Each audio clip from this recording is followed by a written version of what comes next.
संविधान ही विधान है और देश की जनता महान है। ये झंडे जो है ये तो आरएसएस ने बांटे हैं, लेकिन ये झंडों के अलावा 1 करोड़ रुपए भी देना चाहिए ना आरएसएस को। वो 1 करोड़ कहाँ है हर परिवार का? तो 1 करोड़ रुपए कहाँ है जो हर परिवार का मोदी जी ने चुरा के अडानी साहब को दे दिया है सारा। ईवीएम के माध्यम से चुनाव नहीं होने वाला, किसी हालत में नहीं होने वाला। कितनी ताकत लगा ले, नहीं होगा। कि इलेक्शन कमीशन अभी ये बोलने लगे कि रात के 2 बजे हैं इस वक्त, तो वो सच हो जाएगा।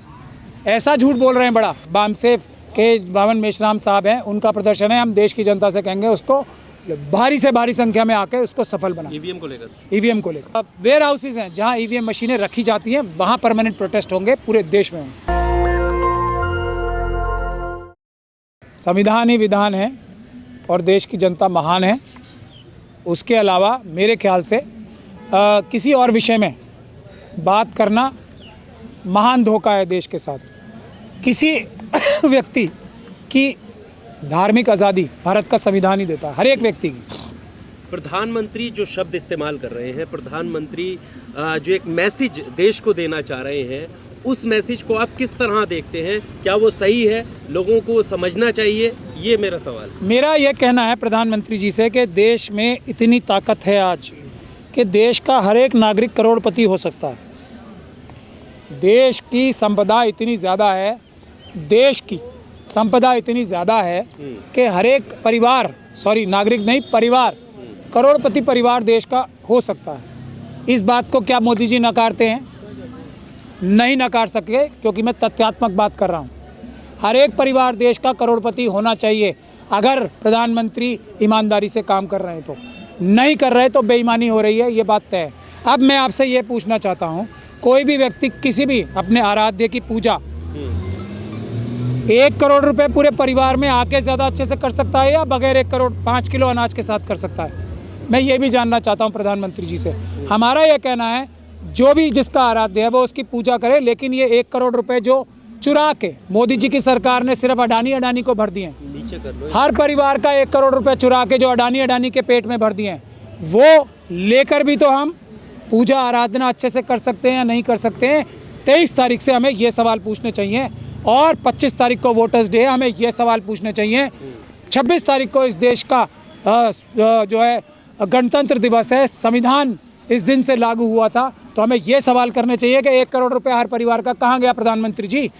ये अडानी जी से इतना प्रेम छोड़िए, हमारा 1 करोड़ रुपए दीजिए, तब हम अच्छी पूजा कर सकते हैं, नहीं कर सकते? मैं ये सवाल पूछना चाहता हूँ प्रधानमंत्री जी से।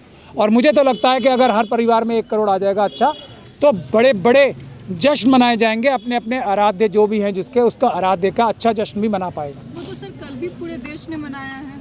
इतना अच्छा नहीं मना पाया। मैं तो पूरे देश में घूम रहा था। ये झंडे जो है ये तो आरएसएस ने बांटे हैं, लेकिन ये झंडों के अलावा 1 करोड़ रुपए भी देना चाहिए ना आरएसएस को। वो 1 करोड़ कहाँ है हर परिवार का? दिवाली मनाई गई है सर पूरे देश में। मैं मना कर रहा हूँ, लेकिन वो 1 करोड़ रुपए कहाँ है जो हर परिवार का मोदी जी ने चुरा के अडानी साहब को दे दिया है सारा? हर परिवार का 1 करोड़ रुपए बनता है। बैठ के तथ्यों पे बात करें, जैसे ईवीएम पे हम तथ्यों से बात कर रहे हैं ना, वैसे ही कैसे बनता जो है?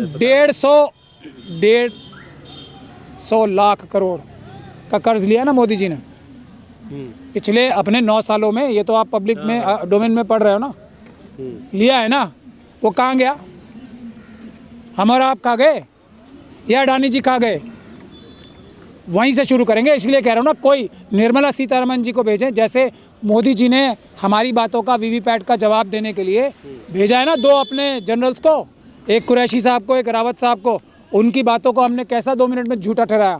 तो ये भेजे निर्मला सीतारमण साहबा को कि मैं कह रहा हूँ कि देश का हर एक परिवार करोड़पति होना चाहिए। अगर अडानी से पैसे ले लिए जाएंगे तो सिर्फ, क्या उसमें हमारी पूजा आराधना कम हो जाएगी अगर 1 करोड़ रुपए में मिल जाएंगे सबको, हर परिवार को? इस बात का जवाब दें मोदी जी पहले।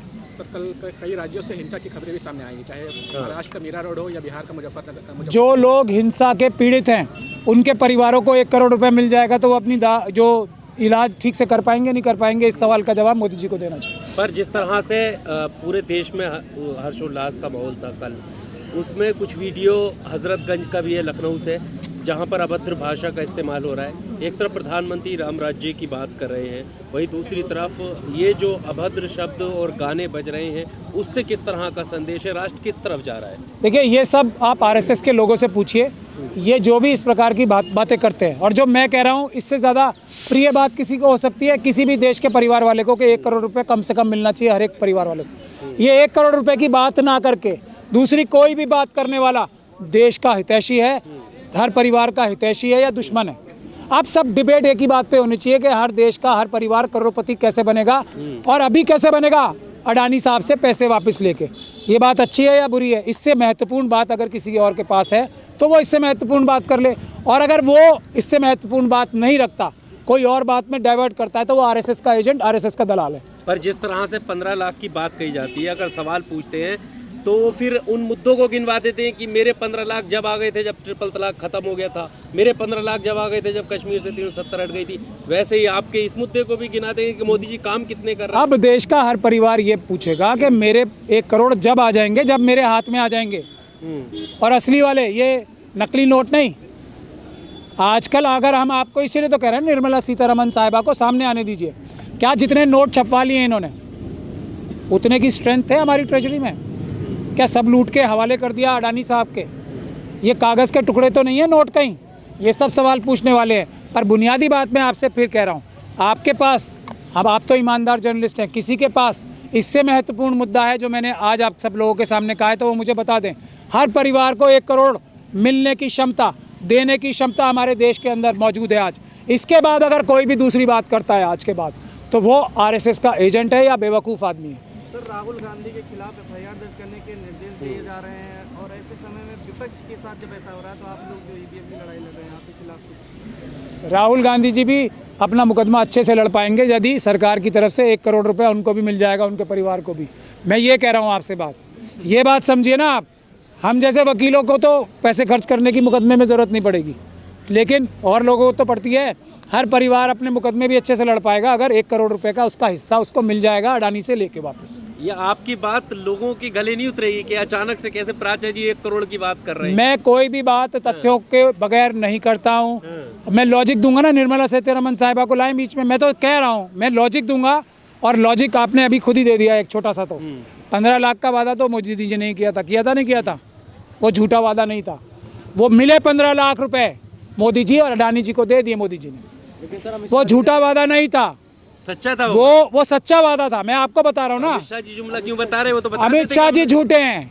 अमित शाह जी ने अडानी जी को पैसे, वो 15 लाख हमारे हर एक के चुरा के दिए हैं। वो हर एक का बोल रहे थे, और मैं हर एक परिवार का 1 करोड़ बोल रहा हूँ। कुछ गलत बोल रहा हूँ?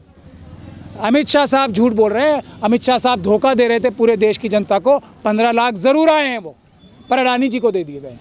ये है बात। ईवीएम को लेकर के आप अगला प्लान कुछ बता रहे थे? ईवीएम के माध्यम से चुनाव नहीं होने वाला, किसी हालत में नहीं होने वाला। कितनी ताकत लगा ले, नहीं होगा। कोई किसी को परेशानी, दिक्कत है, कोई जो बहाना बना रहे हैं ना, लीगल रजीम नहीं है, कानूनी प्रावधान में चेंज लाना पड़ेगा, पार्लियामेंट जाना पड़ेगा, कुछ नहीं लाना पड़ेगा। मैं वकील हूँ, भेजें अपने वकीलों को, सॉलिसिटर जनरल साहब को भेजें, अटॉर्नी जनरल साहब को भेजें। आप ईमानदार जर्नलिस्ट के सामने डिबेट तो कराएं, मैं उनको झूठा साबित करूंगा। मेरे ख्याल से 10 मिनट के अंदर अंदर दोनों सॉलिसिटर जनरल साहब और एडिशनल जो हमारे अटॉर्नी जनरल देश के, दोनों आ जाएं, आपके सामने डिबेट कर लें। मैं किताबों से उनको झूठा साबित करूंगा अगर वो ऐसा कहते हैं कि कानून में तब्दीली लाने की जरूरत पड़ेगी पेपर बैलेट से चुनाव कराने की। 26 जनवरी पार्टी को बाइकआउट क्यों नहीं कर रही है ईवीएम का? बाइकआउट क्यों करना है? चुनावी मतपत्र से होंगे ना। आप करेंगे क्या इसके बाद? क्या इस देश में चुनाव मतपत्र से होगा, ये बात सुन लें। हमने क्या करना है? चुनाव आयोग हमारे नौकर हैं, हम उन्हें मजबूर करेंगे मतपत्र से चुनाव करना। 26 जनवरी के मद्देनजर 15 फरवरी तक के लिए दिल्ली में एक धारा 144 लगाई जाती है, इसे आप किस तरह देखते हैं? ये एक अपराध है। डॉक्टर ऋतु के केस में हमने साबित कर दिया है। डॉक्टर ऋतु का रोज प्रोटेस्ट होता है कि नहीं होता है?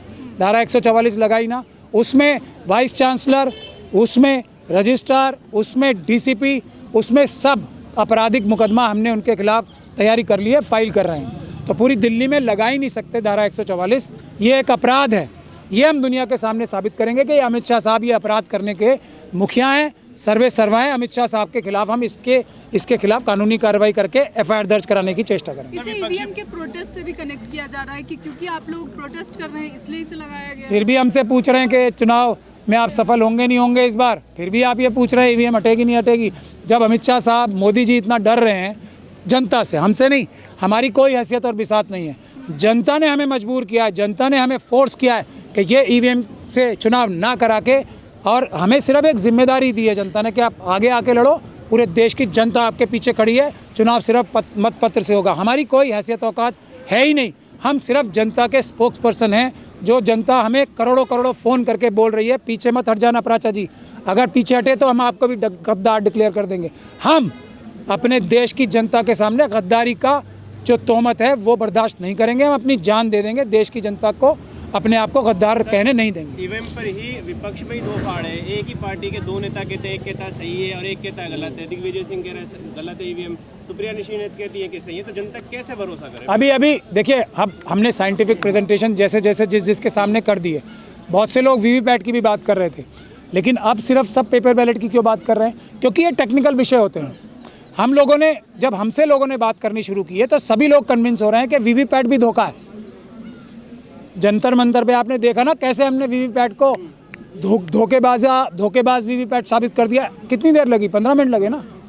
वैसे ही हम हर एक व्यक्ति जो ओपन माइंड से बात करना चाहता है उसको साबित कर देंगे कि सिर्फ चुनाव पेपर बैलेट से सेफ हैं, जल्दी होंगे, सस्ते होंगे, किसी भी और माध्यम से चुनाव सुरक्षित हो ही नहीं सकते। सिर्फ सर जंतर मंतर पे धरना देने से सोल्यूशन निकल जाएगा क्या? जरूरत नहीं है जैसे किसान आंदोलन हुआ था बॉर्डर पे, इस तरह का बड़ा आंदोलन? वही हमारा प्लान है, हमने अनाउंस भी कर रखा है कि हर एक स्टेट कैपिटल में प्रदर्शन होगा और परमानेंट प्रदर्शन होगा, जैसे किसान आंदोलन, CANRC या दूसरे अभी ट्रांसपोर्टर्स ने जो प्रोटेस्ट किया था वैसा होगा, हर एक जगह होगा।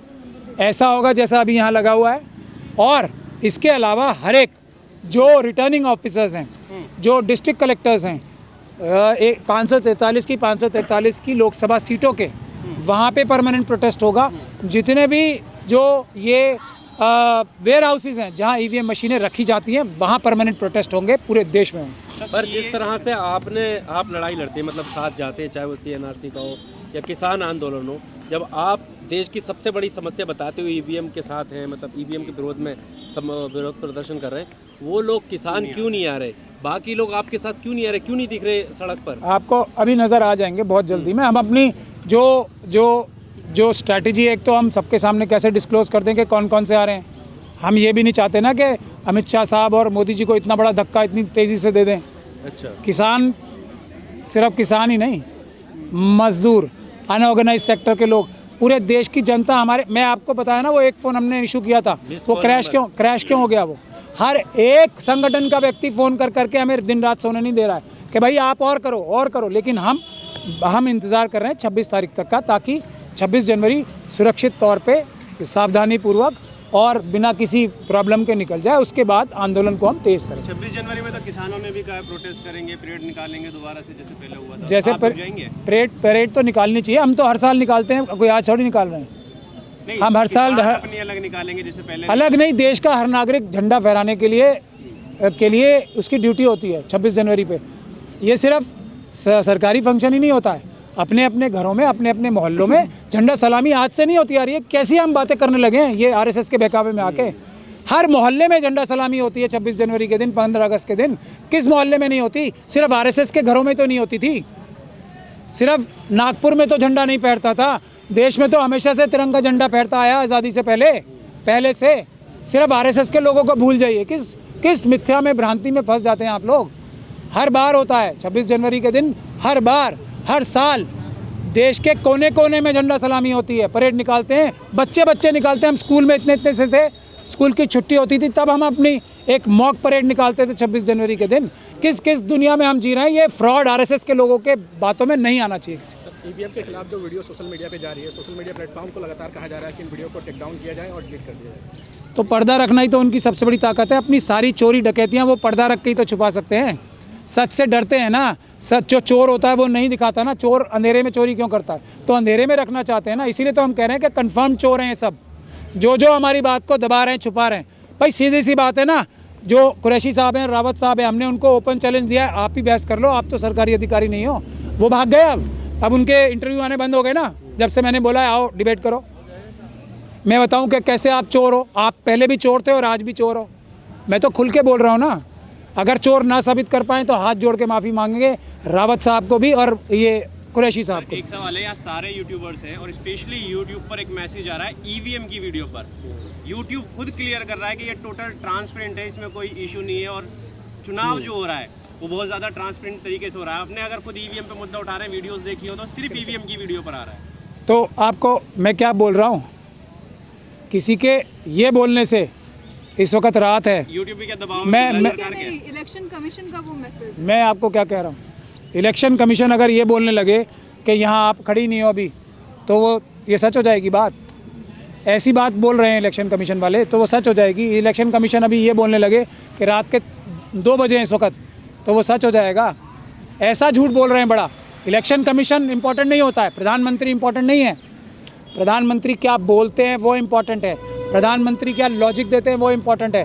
प्रधानमंत्री के रूप में आके कोई अगर झूठ बोलने लगे, इलेक्शन कमीशन के रूप में आके कोई झूठ बोलने लगे, तो वो बहुत बड़ा अपराधी है, वो देशद्रोही है, वो आतंकवादी है, वही आतंकवादी है। हाँ, बामसेफ के बावन मेश्राम साहब हैं, उनका प्रदर्शन है। हम देश की जनता से कहेंगे उसको भारी से भारी संख्या में आके उसको सफल बना। ईवीएम को लेकर सर एक वो रह गया था, क्या यूट्यूब भी दबाव में बोल रहा है क्या ये बात? वो टोटल स्पेशली अपनी तरफ से मैसेज दे रहा है ईवीएम? नहीं, रात को सपना आया था यूट्यूब के मालिकों को कि भारत में एक ऐसा आंदोलन चल रहा है और वो जो आंदोलन है गलत चल रहा है और ईवीएम जो है सच्ची है। यूट्यूब का तो काम ही यही है ना, मेन काम तो यही है कि भारत में जो ईवीएम से चुनाव हो रहा है और ईवीएम ठीक है। हर एक मशीन आके यूट्यूब के मालिकों ने चेक की थी, आप देख नहीं पाए, लेकिन वो हर जाके मशीन चेक करते हैं। उसके बाद उन्होंने सर्टिफिकेट दिया है कि 21 लाख की 21 लाख मशीनें जो हैं वो सच्ची हैं। ये यूट्यूब को हम धन्यवाद देना चाहते हैं कि उन्होंने ऐसी जाके एक एक्सरसाइज की। सिर्फ गुजारिश इतनी है, यूट्यूब के पास तो ज़्यादा खर्चा भी नहीं होगा, जैसे जैसे उन्होंने चेक की थी ना सारी मशीनें, उसकी एक वीडियो और अपलोड कर दें कितनी जगह उन्होंने चेक की मशीनें। और यूट्यूब से एक और गुजारिश करते हैं, वो तो यूएस बेस्ड कंपनी है शायद, राइट? तो जो बाइडेन से कह के ईवीएम से चुनाव अमेरिका में भी करा लेना, जब इतनी सुरक्षित मशीनें हैं। हमारे तो बाद होने वाले हैं चुनाव उनके, और हमारे तो होंगे ही नहीं। अब हमारी तो ये वेस्ट हो जाएंगी मशीनें। 20 लाख 21 लाख मशीनें जो बाइडेन साहब को गिफ्ट कर दें, वहाँ पे करा लें चुनाव। इससे हमें माफ़ करें, ये अच्छी मशीनें खुद ले लें, अमेरिका में चुनाव करा लें यूट्यूब वाले। बड़ा धन्यवाद होगा, हम पेपर बैलेट से करा लें। नेशनल दस्तक की आपसे गुजारिश है कि अगर इसको बचाना चाहते हैं तो नेशनल दस्तक को सब्सक्राइब करने के लिए रेड कलर के सब्सक्राइब बटन को दबाएं, फिर बेल आइकन की घंटी दबाएं। नेशनल दस्तक को बचाने के लिए बहुत जरूरी है कि हर खबर को शेयर करें, लाइक करें, कमेंट जरूर करें।